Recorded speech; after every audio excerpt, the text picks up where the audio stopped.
in training, you've mentioned that you've worked with couples and individuals, many different estate sizes. And one of the questions we get in training from our attendees is,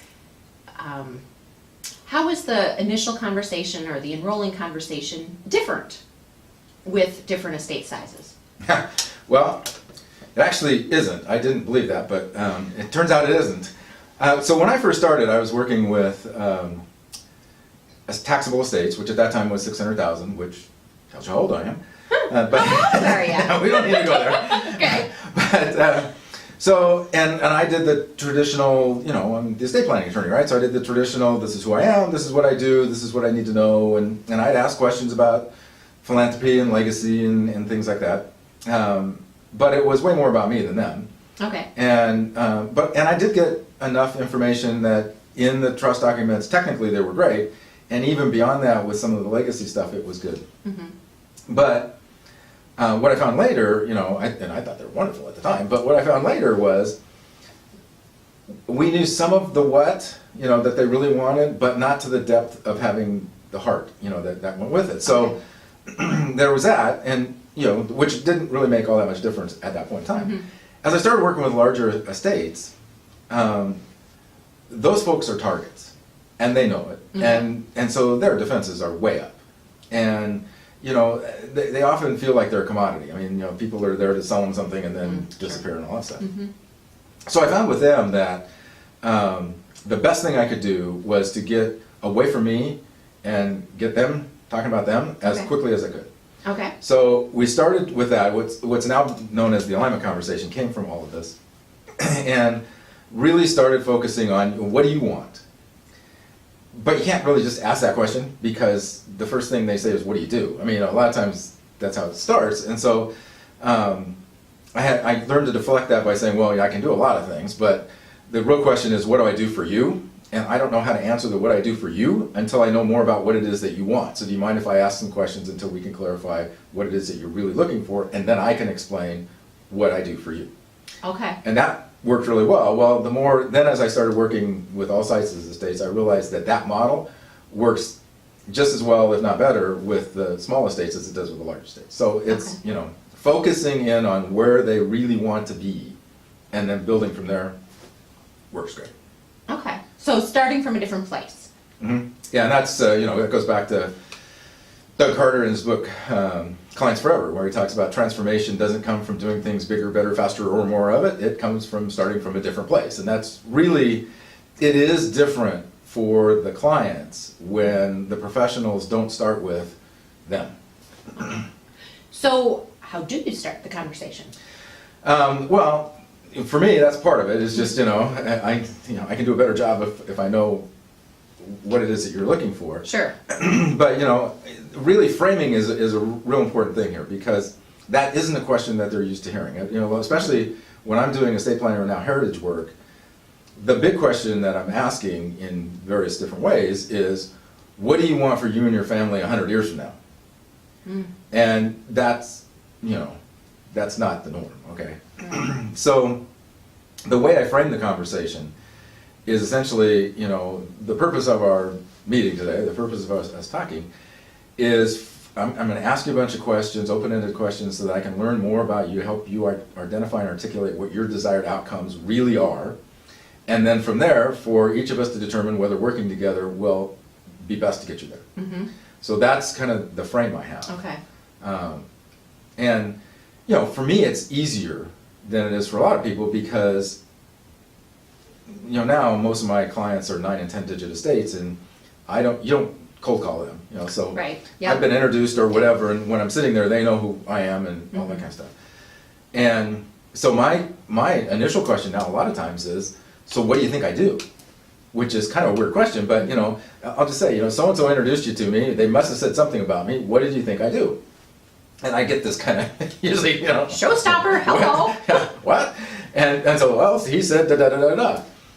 And I don't really care what da-da-da-da-da is, even if it's dead wrong, because my next question is, what about that intrigued you enough to want to have this meeting? Mm-hmm. And when they answer that question, they've now given me one of their desired outcomes. Okay. So I'm into the conversation because now they've said, now I can go the rest, just keep going with that flow. Okay. So So it reminds me of a story from one of our trainees who had gone through our training, loved the conversation, and wanted to get the ball rolling with them. And, Okay, yeah. and he started his next meeting with a client. What do you want for your family now and in the future? And he said they looked at me like I had a third eye. I think it was more of, they didn't know where he was coming from. He hadn't framed it up. So Right. framing is so important. Framing is very important, and with him, he would actually, he sells life insurance, and that's what he was brought in for. Sure. And you know that in the back, and he realized later, in the back of their mind, they're thinking, okay, if I answer that question, is it going to sell? You're going to sell me more life insurance, right? So there's a reason for your question, and then he did actually frame it much what I just said. He framed it in a format of, I'm here to do this, but I found I can do a much better job if I know more about you. So do you mind if I ask you some questions to learn more about you before, You dig in. And then they were fine. Yeah. And so doesn't take a lot, Right. but it takes some. So when you get the desired outcomes, so you've asked them that first question and they gave you desired outcomes, is now when you start telling them about what you do. No. And you get their top 2, 3, 4, whatever it is, desired outcomes. But at that point, all you know is what they want a little bit. And there's a couple of things that come into this. The first is, one of my mantras is, what they say is fact, what we say is opinion. Okay, so if we start talking now and telling them what they need and all that, that's an opinion. If we can ask them questions and have them tell us more, those are facts. And once they say it and it's a fact, they'll do something about it. Okay. So I start with, there's your desired outcome. That's what you want. Cool. Where do you think you are today? And the reason, notice I phrase that, where do you think you are today? Because I don't have any scientific statistics, but my history is with clients, most of them don't know. I mean, they'll tell you what they think they are and they're not there. But wherever they think they are is where you have to start. This is one of those where perception is reality. Yeah. And if you don't start there, they feel a gap. So I let them tell me, where they think they are. Okay. And again, even if they're dead wrong, this is not the time to fix it. Okay. Just let them talk and tell what it is. But now if you know where they want to go and where they think they are, the natural next question is, where's the gap? What's the gap? And, we as advisors, we're designed to advise, right? So we're, ready to jump in and tell them, well, your gap is this and this is what you need to do. Don't do it. I mean, again, if we tell them what the gap is, it's an opinion. If Okay. we ask them, so what do you think the gap is? What do you think we need to do to get there? Everything they tell us is a fact. And those are things that they will be willing to look at doing. They may not know all the gaps. Okay. So, you probably at the end will have to fill in, well, you might also have to think about this, this, and this. But we want to get as many of the gaps identified by them rather than us, because now it's a fact. Okay. So you have their desired outcomes. Right. You have where they think they are, and they've identified their gaps. Now we get to tell them what to do? Only if you want to have a really low rate of success. Okay. So the one thing we're missing now still is probably the most important thing to get a good engagement. Okay. That is, and we know where they want to go, they know what the gap is, but we don't know if they care. We don't know what the value is to them to fill that gap. Okay. Sometimes people will say, this is really important, this is my gap, but when you get, is it really important enough to do something about it? The answer is no. We had years ago, I had, one of our members was talking to this client, and they had this big ranch, and they had all this stuff they wanted to do. And when they started talking about doing more work, the mom just said no. And she had identified, this is important. And so when he asked, kind of where the disconnect was, and she said, I've spent all my life wanting to travel. Now I can finally do that. I want to go travel. Yeah. Then we can work on the kids, Right. and so. It was a not now. And not now. It wasn't a no. It Right. was a, and so you need to know value, and value comes in two forms. One of them is priority, which is what her deal was. Okay. Okay, so it just wasn't a big enough priority for her now. Okay. The other is value. I mean, what's it worth to you money-wise? I mean, in terms of dollars and cents. And that's a really difficult thing. I mean, if you ask a client, what's the value to you of getting these desired outcomes? all my years, all my clients, I've never had one say, well, it was $26,432.87. Really? Yeah, I mean, amazingly enough, they don't come up with a number. Okay. But you really need to have a number to have something to measure against. Because once they've identified a value to them in dollar terms, Okay. that now sets parameters for when you ultimately do say, this is what we're gonna do. Normally, that's gonna take some time and some money. And if they've identified the priority, then that's a time issue. And if they've identified what it's worth in some sort of a value through an analogy, that's the money part. So it's 100% closing rate then? No, but it gets higher. Okay, all right. We've moved up. We've All right. moved up, we All right. moved up the list. And you have to do that with analogies. Okay. So, for example, not too long ago, I was working with a business owner, and I asked him, I said, so what do you pay your lowest paid full-time employee? And he gave me a number, and I said, okay, so if we can get these desired outcomes for you and you and your family, is that worth as much to you, at least as much to you, as you pay your lowest paid employee? And the answer was yes. Okay, so now we have a baseline, we have a number. And it was because he saw the value of what she provided equal to the value of what Well, he saw the value of what he was gonna get here to be equal to or greater than the value of what she provided to him. Got it, yep. Okay, so now we have that. Yep. Yeah, and one guy, I loved one guy, he was a grandfather, he goes, hell, I've spent $100,000 on rehab, so it's worth at least that, I go, good news for you, it's not gonna be 100,000. But, Yeah. it does, you have to get that. When you have that, and they've identified it, again, that's fact. Okay. And so now you're ready to start talking about what are we going to do and what's it gonna take in both time and money to get there. Okay. If you go before that, they haven't internalized to them what the value is to them, really, it's like, they're willing to take the time and the money that they would go to Vegas and put on the crap table. That's, because they haven't equated it to really understand what it means to them to make this happen. Okay. So if you understand the levels of understanding, it's that third level of understanding, what's the value to me, and what's, to make this happen. So when you were talking about priorities, we have lots of stuff going on. There's like life. So how do you determine if it's a priority for them, and how do you help them to identify, like, yeah, it's a huge priority, but like, I don't have time right now. Well, I don't have time is a trigger for me, because I don't have time is a lie. Okay, Okay. That's never the issue. Okay, because everybody's got the same amount of time. What I don't have time really means is it's not a high enough priority. Okay. I have time to do it. I only have time to do 12 things. This is 14. Okay. Okay. Yep. So really, it's an issue of priority. And you're right. Most people have their plates full. And the answer is not, as one of our friends said, well, you just need a bigger plate. Well, that didn't work very well. And so, but you have to get to that. And a lot of times, their priority list has been set by what they've been doing. Right. And they really haven't analyzed it. So there is an exercise that we help people through to see whether it really is or isn't the priority, in that top priority list. For them now. For them now. Okay. Yeah, for them now. But so for example, going back to the ranch lady, Yeah. she wanted to go travel. Yeah. When she got back, she was cool with this, Okay. but not now. Okay. Same thing with the priority, the exercise.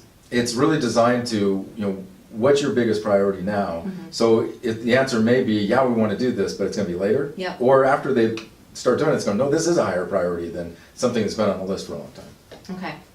So here's one of the interesting questions. Okay. So you have their desired outcomes. Mhm. You've determined that 2 of those desired outcomes are in their top priority. Okay. What if neither of them are something that you do?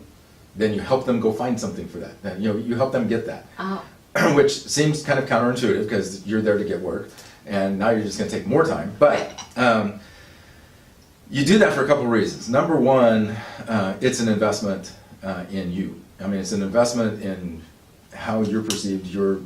It distinguishes you from pretty much anybody else they've ever gone to that's in a professional realm. okay. So you're And starting from a different place. You are starting from a different Okay, place. got it. Right. Okay. And so what happens is, when they say, these are desired outcomes, and I don't do that, what I'll say is, okay, that's great. I don't do that, but let me help you find somebody that can do that. Okay. A couple of things happen. Number one, I'm probably the first professional that's done that. Okay. Most of them will say, you know, and I'm actually going to help them get it. I'm not going to say I'll give you some names. Mm-hmm. You know, I'm actually going to spend some time and work with them to make sure it gets done. Okay. Not just, you know, let me give you. I know somebody that does that. I'll give you the phone number, Mm-hmm. or I'll send them an email or something like that. And Okay. connect them. And which is what most professionals will do. If they know somebody, they'll tell them, and then they're on to the next person, right? Right. By actually helping them get there, what I've done is I've shown them that I'm serious about helping them get whatever their desired outcomes are. Mm-hmm. And that's my top priority. Mm-hmm. And so what will happen is, as they get whatever their top priorities are, this one may come to the top of the list. So it may not have been a no, it may just, you know, been a not now, and so that's just cemented Right. the not now. On the other hand, it may be something they're never gonna do. And even then, they probably have friends. Mm. And particularly when you work with the highly affluent crowd, they trust each other way more than they trust any of us professionals. So good introductions. is Great what you're introductions, saying. is what- because you know, Okay. because you get them talking, you know, at the cocktail party, and they go, "Look, I talked to Rod, and he, you know, I told him what what I really wanted, and it's not something he does. He helped me find it, even though he's not getting paid for it." Mm-hmm. And you know, it is. It's an investment for me anyway. Okay. So we've talked about identifying desired outcomes, where they think they're at now, the gaps, Mhm. the value and priority of filling those gaps, helping them even if it is something that you're not Right. doing. So really that value and priority, as you stated, is kind of a really important part, the value or the level 3 kind of understanding, and it's really helping them to kind of unleash the motivation. You don't have to sell yourself or the services that you do, because you're really helping them to just unleash the motivation. And particularly, again, as you get higher up on the net worth scale, you're not selling anything. I mean, everybody's trying to sell them something. Right. And so really, at that point, you are just unleashing the motivation that exists in them. You're providing solutions for the desired outcome that they have stated they want to get. Okay. If you try and sell this, you know, or any, I think at that level, any professional services, because they can find people that do it. They're looking for somebody that can do it right and that they can trust. And when you have identified that you'll help them no matter what, then that puts you on that list. So now we can tell them what we do? Now we can tell them what we do, you know, but let me take a step back, particularly with nonprofits, okay? Okay. Helping them find what it is that they want is totally counterintuitive if you're helping them find another nonprofit, you know, some other deal. Mm-hmm.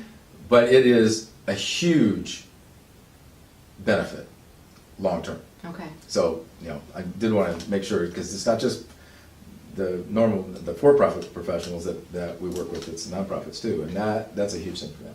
But yes, now you get to kind of flip the switch. Up until now, all you've done is ask questions, you let them tell you everything. Now you get to answer the question, what do you do? But now it's framed into, what do I do for you? Yes. And it's very specific. Okay, great. All right, so now that we have their desired outcomes, where they think they're at, the gaps, and then the value and priority of filling the gaps, we get to tell them what we can do for them, right? Right. So now you switch from being the facilitators asking a question to take control Okay. and telling them what's going to happen. And that's kind of, I found as I'm working with professionals, they are really comfortable doing that with smaller estates. You get to larger estates and they get really freaked out because Okay. these are powerful people that, you know, build businesses and stuff.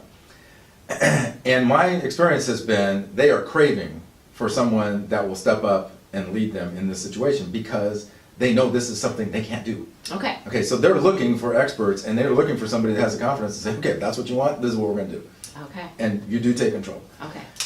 But when you do that, remember you've got to go back to what they say is fact. So we're gonna go back to what they say, Okay. using their words, not summarized or paraphrased or anything else, because people's words have meaning to them. Yes. And specific words may have specific meanings that we don't get. So we want to use their words. Okay. And what studies have shown, I mean, when we did the study on what clients really want, what we found is, number one, they want to be heard. And by that, they meant heard globally, not just for the specific things that you need for whatever you're doing, but they want to be heard who they really are and what they're all about, Okay. to give the big, broad context. Number two, they don't just want to be heard, they want to be heard and understood. So they want to know that you heard the words, but you also understood what it meant and what, you've really connected the dots. How it relates to everything. To everything, yeah. Yeah, okay. And then number three, they want to understand how what you're doing gets them what it is that they said they want. They want to connect those dots. So when we shift to the now it's time to tell them what we're going to do, I actually connect the dots that simply. Okay. I go, you said this is your desired outcome using their words, and this is the gap we need to fill, and if you filled that gap, it would be worth this to you. Okay. In order to do that, we're going to do this. We're going to do X, and I explain what that is using plain language. Okay, this is not, we're going to do CRTs or we're going to whatever. We're not going to use abbreviations or initials or anything else. We're going to use plain English definitions Okay. to show them that it's going to get to the plain English desired outcome that they said. They shared. Okay. Then you can put in the labels. Okay. So, for example, this is when people, how do you do that? I had a client, I think he was 80 years old. He was selling his business for $7 or $8 million. He had a basis in his business of about $49.27 because he started from scratch, 40 years ago. He calls me up and he said, okay, I'm going to sell my business. He and the buyer had these conversations. Going to sell the business. It's an installment sale, and it's the $8 million, and we want you to draft the documents. Well, I had known this guy for a long time, okay, and he'd already told me that he's had some desired outcomes. One was he was 78 or 80 years old, whatever it was. He was 80 years old. He's not going to live very much longer because he was already sick, and he wants income for the rest of his life, so he doesn't worry about anything. Okay. So income was number one. Number two, he hates the government. Doesn't want to pay taxes. Know what that means? Yep. He's not No alone on that one. No taxes, don't want to pay taxes. And number three, when he dies, he wants all of this money to go to his charity.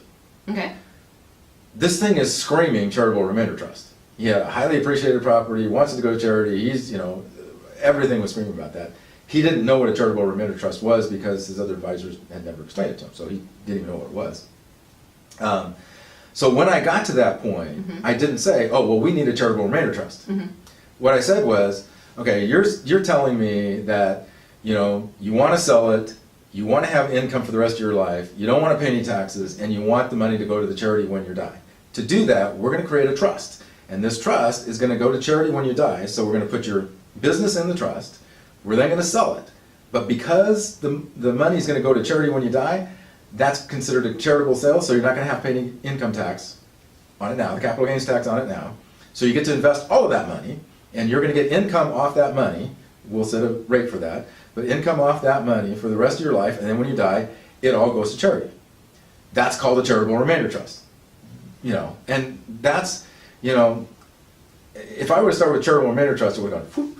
And he probably would have blocked off everything you said Right. because he's trying to figure out in his What's head, that? what's that? Right, How yeah. does that relate? Right. Versus allowing you to share how it met its desired outcomes and then share that. And then, then the name didn't mean anything to him. Right. He could care less what they call it, Right. But now he knew that I had heard him, Yeah. and I understood what he wanted, and he totally understood how doing it this way is going to get him those three things that he said he wanted. And we're ready to go. So that kind of makes me think of a study, and I don't remember where it was from, but over 50% of estate plans aren't signed or funded or whatever. Yeah, it's actually more than 50%. It's Okay. a study that the American Bar Association estate planning section did years ago. And I don't remember what the number was either, but I think it was over 60%. But Okay. They found this huge number of estate plans that either weren't executed or weren't implemented. Okay. And so they interviewed the clients to find out what was going on. Right. And what the clients basically said was, well, I understood how my estate plan was my attorney's estate plan, but I didn't really understand how it was my estate plan, and I didn't understand it, and so they didn't really understand how, all these clauses in the trust or whatever it was got them what they wanted. Okay. And that goes back to, they didn't know if they were heard or not, they didn't know if they were understood or not, and they certainly didn't understand how what you were doing was getting them their desired result, so they just didn't do it. So connecting the dots is important. Yeah. Okay. Yeah, I know one of the guys I worked with, he worked with this large estate, and the client showed him 3 notebooks. They were this tall of estate planning documents, because he got asked, have you done your estate planning? He goes, there it is, not signed. Okay. And the advisor said, why isn't it signed? He goes, because I don't understand it, I don't know if it works or not, I paid $80,000, but there it is, and it's not signed. Okay. So right. connecting those dots is important. All right, so once you connect the dots by telling them you have a solution for them, Right? and it meets their desired outcomes, they make a decision right there? Some. Okay. Not everybody. Not everybody, Some, okay. but some people can. Some people can make a decision right there. They usually can make a decision right there if it's not going to go. They can usually say Okay. no at that point. Okay. And they can usually say, I think I want to go. I mean, this seems like it fits. Mm-hmm. But sometimes they have somebody else they need to talk to, or sometimes they're just reflective learners and they need a day or two to, as people say, simmer and soak, to kind of really feel it a little bit more. Okay. So they can't make a decision right then. Okay. But you know pretty well if they're in or they're out Okay. right then. And this does not take a long time. I mean, we've taken a lot more time, normally my alignment conversations are 15 to 30 minutes. Okay. And maybe they get longer if there's a lot of discussion about different things, but these are not long things, because it's not brain surgery. But, then is when you can identify other people that they may want to talk to. Okay. And it's interesting. Some of the people that I've had clients want to talk to know nothing about whatever it is that we're doing. I mean, like I had one guy that was selling a business for $70 million, and the first person he wanted to talk to was his pastor before he would make the sale. Pastor knew nothing about the business, certainly knew nothing about selling a business, Right. but it was somebody he trusted to hear him out and kind of give him that unbiased third party, So he wanted to, and that's legitimate. I mean, Right. that's who he is, that's what he's doing. If that happens though, you want to be part of that conversation. You don't want your client trying to explain to a third party what you're going to do. It's the telephone game. Remember the old telephone game? You whisper in your ear, by the time it gets over here, it's, Right. That's what happens, particularly if they ask a question. Right. Which- To get clarity. To get clarity, and the Yeah. client's not sure. Not So sure. what I will I'll tell them, that's great, but they're likely to ask a question you're not going to know the answer to, so let's set up a conference call. You can explain it all, I'll answer any questions that they have, and then I'll get off the phone if you want to have more conversation. Right. But to answer the questions that they may have, Yeah. that's probably better coming from me than you guessing. Okay. And I don't think I've ever had anybody object to that. Now, they often, it's like, they want this part of it, and then once the people understand what we're doing, then they'll have their own conversation, that's, Sure. Okay. But you want to be part of that conversation to explain what you're doing. Okay. So if they, in the meeting, say they want to, I think I'm gonna move forward, what happens next? What do you, Well, the next thing you have to do is identify everything else that's going to be taken in here, if there's, are they going to be collaborative team members or somebody else? okay, Because what you don't want to do is you don't want to say, I can get you this desired outcome, and my fee's going to be X. And then they find out there's going to have to be an attorney or an appraiser or this or that, and they're all going to charge something. Because once you say my fee is X, they grab onto that like a pit bull with lockjaw, right? I mean, that's a number that they are not going to forget. right, And so you got to make it really clear what X covers. okay, And even if that number is way lower than whatever they identified for the value to them, that doesn't matter anymore once they have a number. okay, So you've got to identify, okay, I'm going to do this part, but we're going to need these other players. Don't have to know the names or anything, but just, like the categories or the roles. the roles, okay, That they're going to play. So that they have a big picture of what's going to happen, and they know this is the box that you're doing, and that's going to be this, but there's going to be others. and they could have additional fees. Right, and they in can have order additional to fees. achieve that full desired outcome. And it may take more time because you're going to have to talk to more people. Okay. Because remember, it's time and money are the two things Oh, that yeah, are. And really, for the more affluent people, the time is the bigger issue than the money. okay, Writing a check for a lot of them is pretty easy, Mhm. but they are busy. And they, so the time is a big deal for them. Okay. So once you identify that collaborative team, the roles at least, and the client says, yep, we're moving forward, what's the next step? Next step is expectations, okay? And that's a whole another 7-step process that we don't have time to deal with today, but in fact, that's a day-long program. But one of the definitions of disappointment is the difference between your expectations and your experience. So if you have one expectation and you get a different experience, you're disappointed, which means that you can do a phenomenal job and still disappoint a client if they have an expectation that either you don't know about or you don't know about it and it's unrealistic. Okay. So one of the things, and this is true for the client and for the collaborative team members, so one of the things you need to do right away is once you say, okay, we're in, before we sign anything, for me anyway, we're in, okay, but now, if we are in, what can we expect from each other? And so it's really, what can you reasonably expect from me? What can I reasonably expect from you? And what are we going to do when one of us blows it? Because if this is a long-term relationship, somebody's going to blow it, right? Okay, so what do we do if somebody's going to blow it? That is a huge part of maintaining a long-term relationship because memories fade. And so something's going to come up that you didn't even think about or talk about or anything else, and the client's going to think, well, that was your responsibility. And, it wasn't. You didn't talk about that. So when we do the expectations conversation, I will write it all up and I'll send it to the client. This isn't like a contract they have to sign or anything like that, but I'll send it to them in an email saying, this is what I had, did I miss anything? And so we have it in writing. Okay. So that 2 or 3 years later when something comes up and they say, weren't you going to take care of that? It's like, do you see it there? I don't see it there. And then it's like, okay, but it takes away disappointing somebody for an expectation that you don't know about. Okay. And it happens all the time. Yeah. So having that expectation, and the same thing now when you bring collaborative team members in. Okay. Now it's interesting for most clients when you have the expectations conversation and you say, what can you reasonably expect from me? They're all over that. I mean, they can tell you that. When you say, what can I reasonably expect from you? Not a lot of people have said that to them. Right. Now, there's some professionals that will have a list of this is what I expect from you. That's not an expectations conversation. That's your desired outcome. That's your wish. Agreement. That's right. That's your wish list, but that Right. doesn't mean they're going to agree to it. Right. That's cool, but whatever. So you have to have the conversation, and particularly, this is a differentiator for the large estates because they're not used to having an advisor say, "What can I expect from you?" Other than that you're going to get a check and it's not going to bounce, right?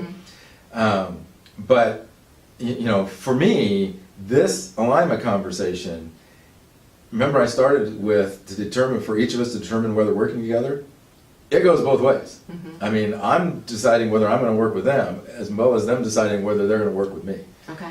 And it has to be that way because what we do with heritage work, it's highly labor intensive. I mean, you're going to spend time with this person, and if you don't like them, Right. life's too short or life's too long, however you want to phrase that, to do that. And so, it's a vital part of the long term.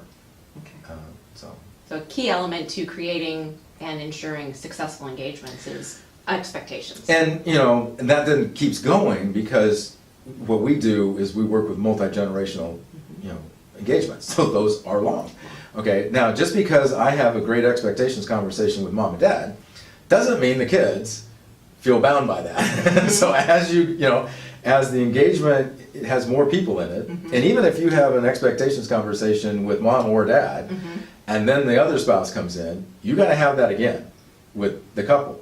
It It continues. This isn't a one and done thing. Okay. And then every player that comes in, whether it's a collaborative team member or family member or somebody gets married or whatever, you continue that because every one of those is an opportunity for there to be disappointment because their expectations not met. Right.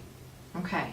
So let's kind of recap. The alignment conversation or the enrolling conversation is about identifying the desired outcomes, understanding where they think they're at, identifying the gaps, and then the value and priority for them to fill those gaps and identify which of the desired outcomes are priorities.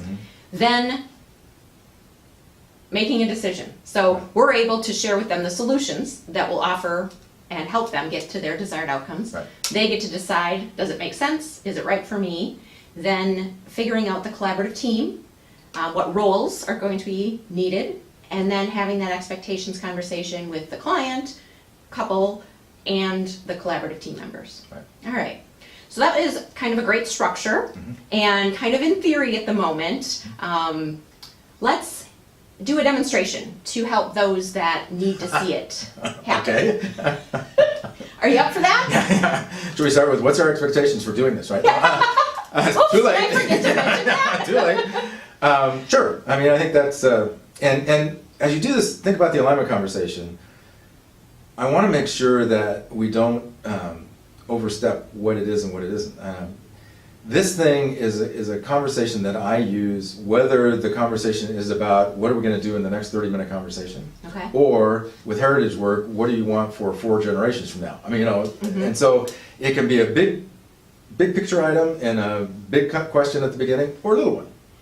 So yeah. And what I found in my training is that you can use it not only with, your clients, but you can use it with employees, you can use it with your spouse, with your children. It's kind of a universal type thing. It really is. And in fact, one of the guys that we worked with, Jack, he worked with one family, or one business. It was a business owner. And he did the alignment conversations with all of his employees, and they found out that there was the boss, and there were 8 employees. 8 of those 9 people were in the wrong job. They weren't doing their desired outcome work, huh? Including the boss. Okay. So he was doing things that he thought he should do because, He's the and boss. he'd always done it from when they first started. And by identifying, they had the right people on the bus, they just had them in the wrong seats. Okay. By identifying the productivity and just the happiness, I mean, of the firm grew exponentially. Everybody loved working together. They just didn't necessarily love what they were doing, Okay. or there wasn't where they really should be. And that was a real eye opener for me, because it's not just family, and particularly when the boss was in the wrong role, because that's the role he had. I mean, you build it up from whatever. And so these are not, like you said, one and done. These are conversations that you're going to have periodically with a long-term client. Okay. So let's do a demonstration. Okay, so let's make it a narrower one, so it's not going to take a half an hour. Okay. So let's do a narrower one. Okay, so in an earlier conversation, you mentioned that one of your desired outcomes was that when your mom and dad are gone, that you and your siblings can work together and take care of all the stuff that needs to, in a good way. Yeah. So it all works out well. Yes. So can we go with that one? We'll go with that one. Okay, so again, the desired outcome here, I mean, what I'm looking for here as we start this conversation is that I'm going to ask you some questions to get your desired outcomes really clear, and then for us to determine whether working together can get you there. Okay. Okay, so, Yep. so let's start with, since we already know what, so when you think about you and now you have 2 siblings, right? Yes, a brother and a sister, 5 and 7 years younger than me. So there's some age gap. Age okay? gap, yes. Okay. What about distance gap? Are you guys? We live within an hour of Okay. each other, so Okay. it's pretty close. And both parents are alive. Yep.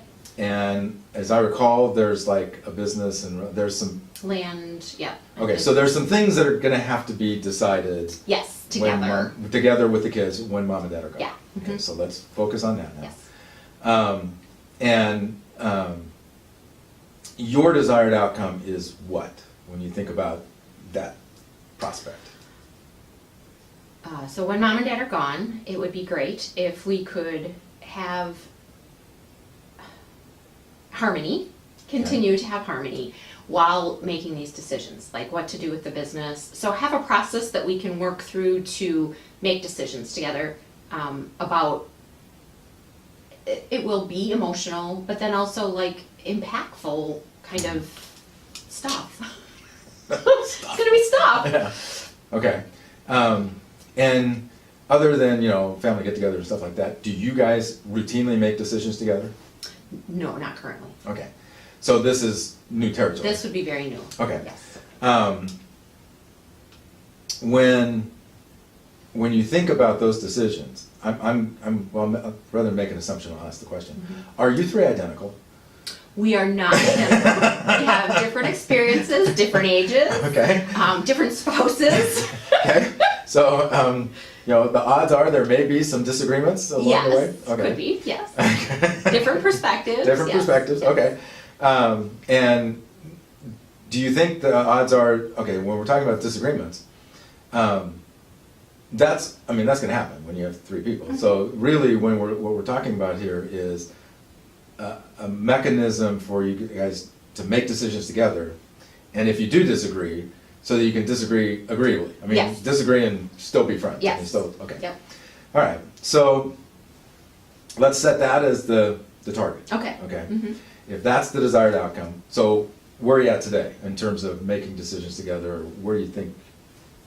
Well, currently, right now, we either, it defaults to me because I'm the oldest, or, one of us throws out an idea, and, the answer is yes, because we don't have time to make any other decisions, so. Or it's not so objectionable that you're gonna fight, right? Right, exactly, so it's Okay. not a process, it's just, Okay. random. Okay. So, we've talked a little bit about the gap already, but how would you identify that gap? What would you? So to fill the gap, it would be great to have an understanding of what everyone needs to do in order to have an informed decision and be able to make, a good choice for the family, individually and for the family, so that we can all decide together what would be best, I guess, when mom and dad are gone. And to be united as. Yeah, absolutely, yeah, family harmony, Okay, yep. okay. Mhm. So, if we can hit that, Mhm. okay, what would that mean to you?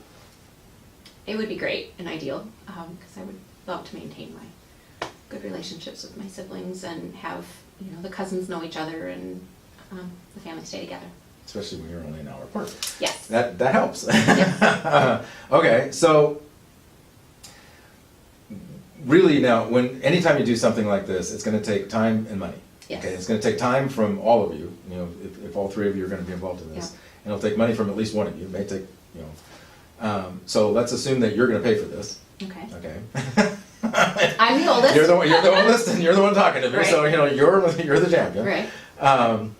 So what I'd like to do is trying to get it into, I know it would be great, and it would be, Priceless. Yeah, okay. So we got the MasterCard answer. Right.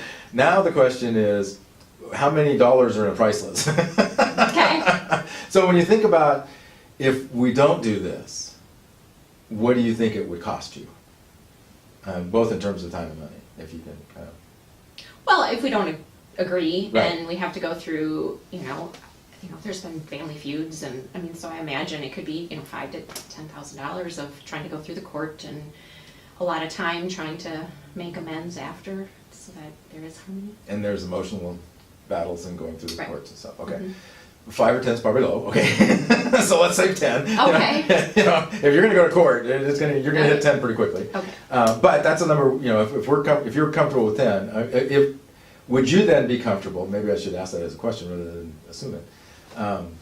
If we could get this with less time than you would have if you were fighting, and for less than $10,000, are you in? And if we could have harmony the entire way, Right. like with less anxiety, yes. Okay, so that's, Yes. that's gonna be our target then. Right. Okay, so here's what we're gonna do. Okay, that's actually called family governance. It's a term I don't really like, but that's what it's called. All right. Okay. Okay. To me, family governance, all that means is you have an agreed upon methodology for making decisions together and for how you're going to resolve disputes between you, or upsets between people in the family. Okay. There's a lot of other things that can go into it, but that's the core. Okay. In this situation, what would happen is, if you want to have it so that you have a process already determined, so that you know how you're going to work together, and you can make these decisions even if you don't agree, but you're going to be able to be comfortable afterwards and still be happy. That we all agree. Yeah, we all agree. Yeah, and we can do that. That's going to be worth at least $10,000 to you, plus peace of mind and lots of other things that are probably more than the money. Right. Then what will happen is we'll have basically 2 meetings. These will probably not be full day meetings, but we'll block off a day, so, Okay. but 2 meetings. The first meeting, what we'll do is if you're like any other normal human being family that I've ever heard of, there's a little dysfunction somewhere along the line, okay? So there's some baggage or something. We'll resolve anything of that is kind of, I mean, I have siblings that are mad at each other and they don't remember why. They just know I'm still, you know, okay. So clean slate is Clean what we're gonna slate, start so we're with. gonna Okay. clean the slate a little Okay. bit so that we're all on the same page, Okay. okay? And then we'll take take maybe the morning, then the afternoon of that, we'll start working on just methodology for making decisions, which is easy if you all agree. Okay, Mhm. so if everybody says, yeah, let's do it, that's a no-brainer. So it really we'll be talking about, so what happens if 2 want to do something and 1 doesn't? Okay. And there's lots of different options there. I mean, we may bring in somebody else to help out, but those are the questions we'll be asking and getting everybody to agree on something. So Okay? proactively predetermining what we're gonna use before the emotional Before there's an emotional, because situation. the last thing you want to do is trying to be making those determinations when you have all the emotion going of you just lost your mom or dad or Yes. whatever, okay? Mhm. And so having that, now, then we'll have a second meeting, probably like a week later or something. And the reason for that split is we want to give people time to kind of try it on.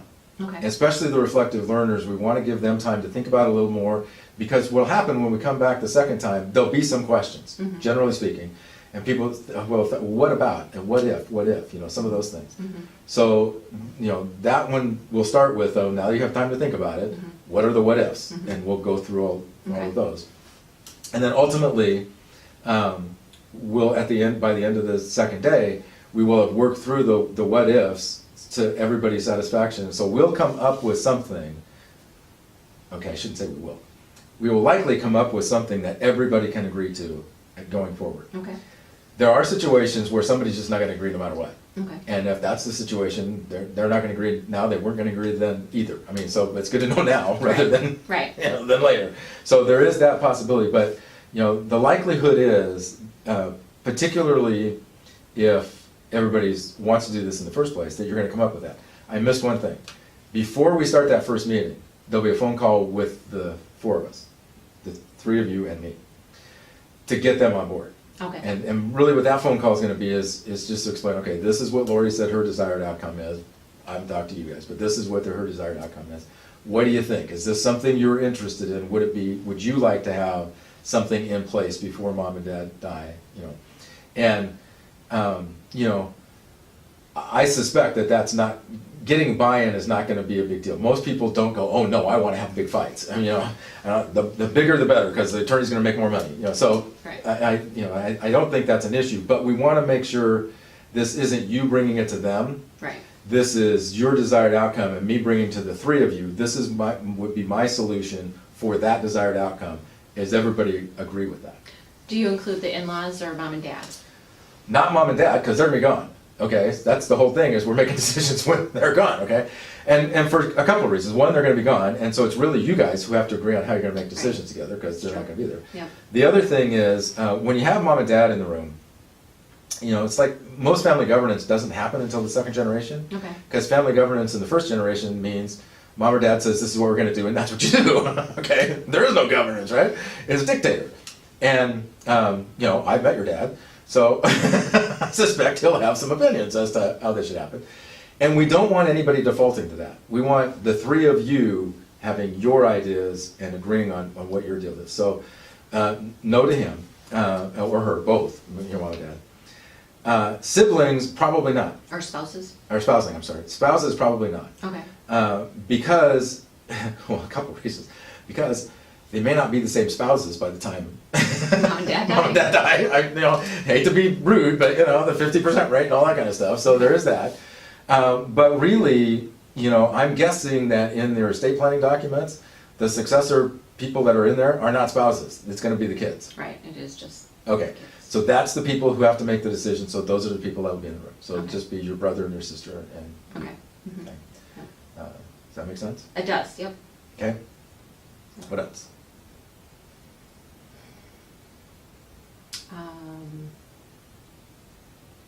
I think that sounds like a good idea.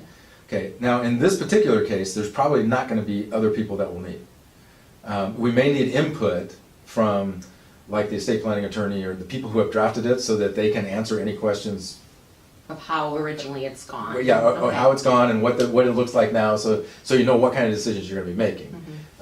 And we will have to have your parents' approval for that, if we're gonna do that, if you guys don't know. Or if we already know make it just a general, Yeah, and that's. a general process. So it can be either one, you know, Okay. but if you already know, or if it's okay with the parents for you to know what the thing is, it's a lot easier if we're talking about specifics, we know what it is. Well, maybe if Dad knew, he might pay for it. That's Because true. it would be an And investment actually, in having confidence that his kids will stay together. well, and that his will be taken care of. Yeah. I mean, so there is that, I mean, possibility. So we may need some input from either the accountant or the attorney or, you know, whatever, so you know what it is you're gonna be talking about. Sure. But beyond that, it isn't like we're gonna need appraisers or other attorneys or, you know, draft up anything, so there's not really a collaborative team in this. But then what will happen is, after that first conversation with your brother and sister and you, then we'll have an expectation conversation with the four of us. Okay. So that we are all clear before we start working, what the three of you can expect from me, what I can expect from the three of you, and what every one of you can expect from each other. Okay. So that will be the next step before we actually have the meeting. Okay. So we'll have that, and we'll write that down, because everybody forgets down the road. Okay. Yeah. You know, Yeah. and particularly, you know, you're comfortable with that because you've done it, they haven't, Right. probably, so, you know, It'll just, be new. it'll be a new thing for them. But that would be the methodology, we'll have the phone call, are we gonna do this or not? If we are, then let's set the expectations, and then then we go on to the first meeting, come up with kind of the draft plan, spend a little time, make sure everybody's good with it, and then come back to the second meeting, resolve any kind of, you know, what ifs that come up in the meantime, and come up with an agreement as to this is how we're going to resolve things going forward. Does that sound good? Okay, well then, let's Schedule a call. schedule a call. Okay, now, I don't know how long that took, I wasn't watching, but that's a pretty typical on a conversation. I mean, you know, particularly one that's narrow in scope. Got it. And that the expectations won't be done until all parties of the engagement are there. Right. And the decision is made. So it could be 2 separate meetings Mm-hmm. to do the full conversation. Yeah. Okay. Yeah. So that's, that gives, you know, people an idea of what it looks like Yeah. and how long it is. And this is not brain surgery, it's just following a methodology so that, you know, you can identify, you help the client identify what's important to them.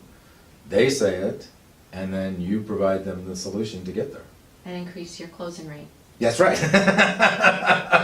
Well, and you know, this is one of the ways, when I talk to professionals, I'll say, you know, how many times have you had meetings with clients and, you know, what they want to do, and you've got it all down, and you've got a plan for them, and it's all great, and then nothing happens. Yeah. And I haven't had a meeting yet where everybody goes, no, I've never had that happen. I mean, everybody nods at that Yeah. point, and because it happens to all of us. Right.